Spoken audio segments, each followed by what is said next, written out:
நல்லகண்ணு ஐயா உள்ளிட்ட மேடையில் அமர்ந்திருக்கின்ற நண்பர்களுக்கும் ஊடக நண்பர்களுக்கும் மாலை வணக்கம். எனக்கு தனிப்பட்ட முறையில் ரொம்ப சந்தோஷமாக இருக்குது. இந்த பிரபு ஒரு ஜானில் இருக்கும்போது நான் அவனை பார்த்துட்ருக்கேன். இப்போ எனக்கு மேலே அவன் ஒரு அடி வளர்ந்துட்டான். என்னுடைய மைத்தினி மகன் கடைசி ஒரு 4-5-6 வருஷம் எங்கள் வீட்டிலேயே வளர்ந்தவன்.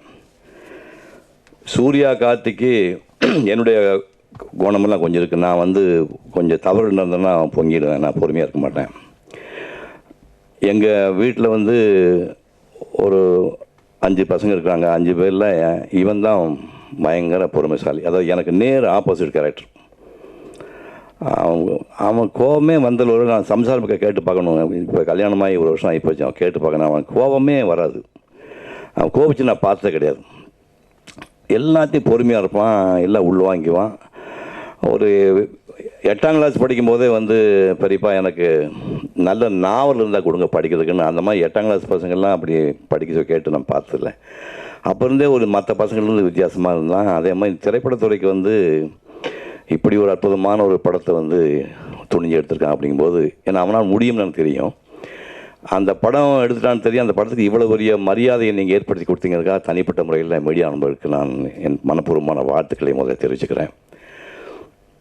இந்த படம் மக்களுக்காக போராடி மண்டை உடைச்சி ரத்த விளாரியாக கஷ்டப்படுற அவன் ஜோக்கரா, இவனுங்கெல்லாம் போராட்டம் பண்ணிட்டாங்கன்னா உடனே அரசாங்கம் மண்டிட்டு தண்டனிட்டு இவன் கோரி உடனே நிறைவேற்றிடுமா பைத்தியக்கார பசங்க என்று சொல்லிக்கொண்டே வாழ்கின்ற நாம ஜோக்கரா அப்படிங்கிறது தான் இந்த கதை.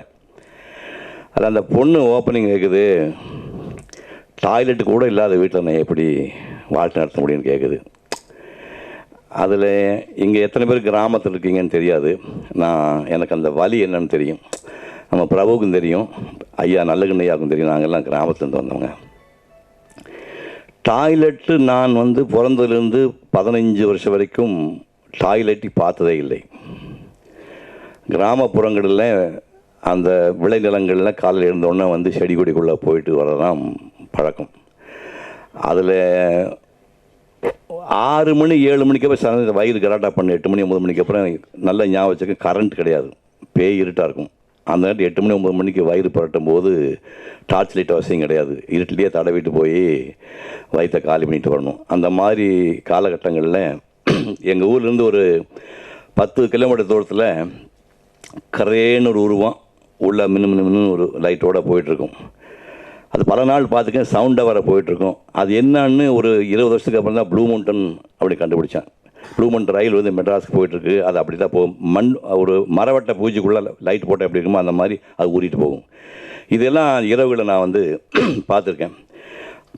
பயங்கரமான விஷயம் என்னென்னா, கிராமத்து பெண்கள் சூரிய உதயத்துக்கு முன்னாடி காலை கடனை கழித்தாக வேண்டும்.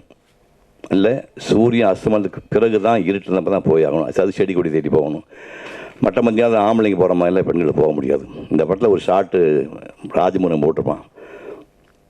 பாபா செல்லத்துறை பைக்கில் சோமு வந்துட்டுருப்பாங்க. டே பொம்பளைங்க ஒதுக்கிற இடத்துல லைட்டை போதுறா மடையா, கரெக்டாக அந்த ஷாட்டை பார்த்தோன்னா அந்த பையனும் கிராமத்துலேருந்து வந்திருக்கான் ராஜமுருகன் தெரிஞ்சுட்டேன் நான்.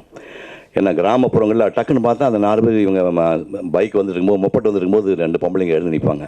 அதெல்லாம் காலங்காலமாக நடக்கிற விஷயம். அது ஒரு சப்ஜெக்டாக எடுத்துக்கிட்டு ஒரு மனுஷன் டாய்லெட் வேணும், டாய்லெட் கட்டி கொடுத்தா அவனை கல்யாணம் பண்ணிக்கலான்னு சொல்லி அந்த டாய்லெட்டாலேயே கோமாவுக்கு போன ஒரு சோகமான கதையை இதுக்கு மாதிரி எப்படிங்க சொல்ல முடியும்? லாரியிலேருந்து மீட்டிங் கூட்டிகிட்டு போகிறாங்க. குவார்ட்டர் பாட்டில் இலவசம்னு சொல்கிறாங்க. லாரி காட்டில் கேமரா லாரியில் இருக்குது. கீழே அந்த குவார்ட்டர் பாட்டிலுக்கு அந்த ஜனங்க அலைகிற ஒரு ஷாட்டை போட்டுருக்கா. என் நாடே உனக்கு எப்படா விடிகால வரணும்னு ரத்த கண்ணீர் வடித்தேன், ரத்த கண்ணீர் வடித்தேன். இந்த நாடுக்கு எப்போ திருந்த போகுது? கேவலம் ஒரு குவார்ட்டர் பாட்டிலுக்காக அந்த அடித்து மோதிக்கிட்டு அந்த பாபா செல்லத்தோட வாங்கிட்டு வந்து இவன் போய் ஹீரோ போய் ஆஹா நாங்கள் வாங்கிட்டு பார்த்தேன் கொடுக்கலான்னு எடுத்துகிட்டு வந்தோம் சிலுத்துட்டு போகிறாரு அவர். இது என்ன சந்தோஷப்படுற விஷயமா? அது நம்ம பேரம் பேத்திங்க வரும்போது இந்த நாடு எப்படி நினச்சி பாருங்கள். சசிகுமார் செல்ஃபோன் டவர் மேலே ஏறி உண்ணாவிரதம் செத்து போயிட்டார். இவன் கதாநாயகன் அதே மாதிரி டவரில் ஏறணும், ஐயோ இவன் தற்கொலை பண்ணி போனால் பயந்துட்டு நல்ல விட ஜனாதி பிரகடனம் படிக்கிறார், மேலே நின்று படிக்கிறார். டிராஃபிக் ராமசாமியை மனசார சொல்லுங்கள், நம்ம எவ்வளோ கிண்டல் பண்ணியிருக்கோம். பட் பொதுநல வழக்கை தொடுத்து எத்தனை கேஸுகளுக்கு இருந்து அதுக்கு நமக்கு தீர்ப்பு வாங்கி கொடுக்க தெரியுமா?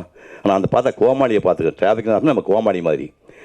அதே மாதிரி சட்டக்கல்லூரி படிக்கிற நந்தினி கேரக்டரை இதில் அந்த காயத்தின் ஒரு பொண்ணு பண்ணியிருக்கு. இந்த 3 பேஸாக எடுத்துக்கிட்டு அவ்வளவு அற்புதமாக பண்ணியிருக்காரு. அந்த பொண்ணு வந்து ரம்யா பாண்டியன்னு ஒரு பொண்ணு அந்த படத்தில் போட்டுக்கானுங்க. அது என்ன பொண்ணு அது? அது ஒரு எளிமை, ஏழ்மை, சோகம். அது நடிகை இல்லைங்க. அது இப்போ 7.5 கோடி மக்களில் வந்து கிட்டத்தட்ட ஒரு 3 கோடி பேர் பெண்கள் இருப்பாங்க. அந்த 3 கோடி கிராமத்து பெண்களுடைய எம்பாடிமெண்ட், அந்த வடிவமே அந்த பொண்ணு தான். அப்படி ஒரு பொண்ணு. அது சின்ன கண், சின்ன உதடு, அந்த லாரியில் ஏறி போகும்போது அந்த ஒதுங்கி போகிற விஷயம். இவன் லவ் பண்ணுறதுக்காக படாதப்பட்டு கடைசியில் எதை செட் ஆகிற மாதிரி தோணி அந்த பொண்ணு வீட்டில் வந்து உட்காந்துட்டு உள்ளவாயா உட்காரிடுவான், டப்புன்னு கீழே உட்காந்துருவான். அது ராஜமுருகன். ஏன்னா அவன் லவ் பண்ணுவான். அது அந்த நான் லவ்வுக்கு நமக்கு சம்மந்தமே கிடையாது. நான் லவ்வுக்கு எதிரான ஆள். ஆனால் கல்யாணம் பண்ணி வச்சப்போ எனக்கு அது வேறு விஷயம். இந்த பையனை லவ் பண்ணுவேன்.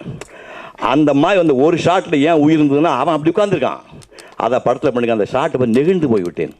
அந்த ரம்யா, அவன் வந்து சோமு, அந்த காதல் காட்சிகள் வந்து என்ன பிரச்சார படமாக போயிட்டுருக்கேன்னு பார்த்தா தடார்னு ஃப்ளாஷ்பேக் கொண்டு வந்து இந்த கிறுக்கு பிடிச்ச சோமசுந்தரத்தை அப்படியே டக்குன்னு மாதிரி தாடியோட பையனாக காட்டின அவன் வாழ்ந்து விட்டான் கதாபாத்திரத்தில். அது எப்படி சொன்னால் உங்களுக்கு கமல் நடித்தார், நான் நடித்தார்லாம் நான் அது நான் இல்லைன்னு சொல்ல மாட்டேன். அது வேற. அது அவன் வாழ்ந்தான், சோமசுந்தரம் அந்த கேரக்டராக வாழ்ந்தான் அப்படிங்கிறது தான் அந்த படத்தை பார்த்து நான் ஃபீல் பண்ணுற விஷயம். அவ்வளோ பிரமாதமாக பண்ணியிருந்தான். அப்புறம் சோமு பற்றி போன வீடனில் ஒரு கட்டுரை ஒன்று படித்தேன். கட்டுரை படித்தா இவன் ஆண்டி பண்டாரமாக இங்கேருந்து புறப்பட்டு, இவன் நான் சொல்லலாம் என்னோட தம்பி, என் பையன் வயசு தான், அதனால் இவன் நான் தைரியமாக சொல்லலாம். இங்கேருந்து புறப்பட்டு கல்கட்டாவுக்கு போனான்னா அங்கே போயிட்டு தாகூரையும் சத்தியத்திலே பிறந்து வளர்ந்த ஊராட்சின்னு சொல்லி ஊருக்கு போயிட்டு ஊரெலாம் சுற்றி தெருவாக அலைஞ்சிட்டு கொண்டு போன காசு இல்லாதோடனே அருணா கையில் வந்து 500 ரூபாயை முடிஞ்சு வச்சுருந்தானாமா. முடிஞ்சு வச்சுட்டு அப்புறம் போனால் பிச்சை இடத்துல சோறு போட்டாங்களாமா. உலகத்தில் மனுஷன் வாடகைக்கு காசே தேவையில்லை, இந்த பிச்சைக்கார காசு எதுக்குன்னு இந்த 500 ரூபாய் ராமசன் படத்தில் உண்டியில் போட்டானா. சார் என்ன கேரக்டர் பாருங்க சார். ஸோ 2 ஆண்டி பண்டாரங்கள் சேர்ந்து ஒரு படம் எடுத்திருக்கானுங்க. நீங்கள் தயவுசெய்து வட்டி முதல் ஒரு கதை தயவுசெய்து நான் தொடர்ந்து இவனுக்காக தான் படித்தேன், ராஜமுருகாக தான் படித்தேன். சரியான கேரக்டர்.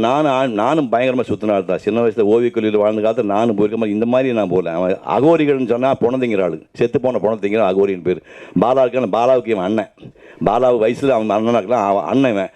அகோரிகள் பொணந்திங்கிறவன். ஏன்டா பொணத்திங்கன்னு கேட்டால் பொணம் கெட்டு போன பொருள் தானே, விட்டா நாட்டுக்கு வேணா போயிடும்ல, அதுக்கான தின்ன அழிச்சிட முடியல, அப்போ நாங்கள் நல்லது நாட்டுக்கு நல்லதான் பண்ணாங்க. அப்படி அகோரியோட போய் 10 நாள் தங்கிட்டு வந்திருக்கான். ராஜஸ்தானை போனால் ஒட்டத்துக்கு நடுவிலே ஒட்டத்தோட ஸ்மெல்லோடய உள்ள படுத்து வந்திருக்கிறான். அப்போ கிராமப்புற மாதிரி சாமக்கோடங்கன்னு சொல்லிட்டு குடிக்குடி படிச்சுட்டு போவானுங்க. அவனோடையே சேர்ந்து ராத்திரி பூரா சுற்றிட்டு போய் சுடுகாட்டில் போய் செத்து போனதுக்கப்புறம் அந்த பொணத்துலேருந்து எலும்பு எடுத்து அதை இதெல்லாம் சுவாசிக்கு என்ன கேரக்டர்னு தெரியல. இப்படி வந்து ராஜமுருகன்கிட்ட இருக்க அனுபவத்துக்கு அவன் 500 படம் எடுக்கலாம். தயவுசெய்து மகனே 500 எடுக்க வேண்டாம், ஒரு 50 படம் எடுறான். அவ்வளவு விஷயம் இருக்குது. ஏன்னா நம்ம யாருமே கற்பனை பண்ண முடியாது. இப்போ நிறையா வந்து எஸ் ராமகிருஷ்ணன் எழுதுறாரு. அவர் எழுதுறதுலாம் கொஞ்சம் இலக்கியமாக இருக்கும். ஊரை பார்க்குறாரு, நம்ம மக்களுடைய மேலோட்டம் பார்க்குறது. இவன் வந்து அண்டர்கிரவுண்ட் உலக நிழல் உலகத்தை பார்க்கக்கூடிய ஒரு அற்புதமான மனுஷன். ராஜ்முன்னு பார்க்குற உலகம் யாருக்குமே தெரியாது. அப்படி ஒரு வித்தியாசமாக படம். அதே மாதிரி இன்னொரு நாடோடியை வச்சு பண்ணியிருக்காங்க. 2 பேரும் அவ்வளோ சூப்பர் மேட்ச் ஆச்சு. இந்த படம் பார்க்கும்போது அவ்வளோ சந்தோஷமாக இருந்தது. ராமசாமி அவர்கள் வந்து நான் பார்க்குறேன், ராமசாமி வி.கே. ராமசாமி ஞாபகம், நாங்கள்லாம் அந்த காலத்தில் எப்படி நடித்தோன்னு. இந்த கேரக்டரில் எந்த நடிகர் நடிச்சிருந்தாலும் அந்த இம்பேக்ட் வராது. இது முதல்ல வந்து ராஜமுருகனுக்கு ஏன் நன்றி சொல்லணும்னா, எந்த நடிகனுமே நடிச்சக்கூடாது. தப்பி தவிர இப்போ ஒரு நடிகனை போட்டிருந்தா அந்த நடிகை முடிஞ்சு தான் ஞாபகத்துக்கு வருமே தவிர இந்த கேரக்டர் வரவே வராது. கடைசியில் சொன்னேன், ராமசாமியோட சொன்னேன், நான் வந்து கடைசியில் நீங்கள் சொன்ன பேசும்போது கன்னத்தை செவிட்டில் உட்காந்துருந்த ஆளுக்கு ஓங்கி 4 அறை கொடுத்த மாதிரி இருந்துச்சுப்பா. அந்த அறையும் வாங்கிட்டு நானும் காய்ச்சிட்டு வெளியே வந்தேன் அப்படின்னு சொன்னேன். அப்படி ஒரு அற்புதமான ஒரு படைப்பு இது. இதில் சினிமா எப்படி பார்க்குறேன்னா, தியாகராஜ பாகவதர் 50 பாடல்கள் உள்ள படம் தியாகராஜ பாகவதர் படம்னு சொல்லி விளம்பரம் வந்துச்சு. 50 பாடல்கள். நான் சொல்கிறது பவளக்கொடியெல்லாம் அப்படி தான் வந்த படம். இப்போ பாடல்களில் போர் அடிச்சு போனோடனே வசனங்கள் வழியாக இளங்கோவனுடைய கண்ணகி படத்து மூலியம் வந்து கண்ணகி வந்துச்சு. அதுக்கு இப்போ பரிசியாக படங்கள் வர ஆரம்பிச்சு. அறிஞர் அண்ணா எழுதினார். கலைஞர் வந்து மின்சாரம் பார்த்த மாதிரி வசனம் எழுதி அது வசனத்தோட படங்கள்லாம் போச்சு. அப்போ அப்படியே காலங்கள் போய் மனிதன் காலத்தில் வந்து மொத்த படத்துக்கு ஒரு பக்கம் தான் டயலாக் இருக்கும்.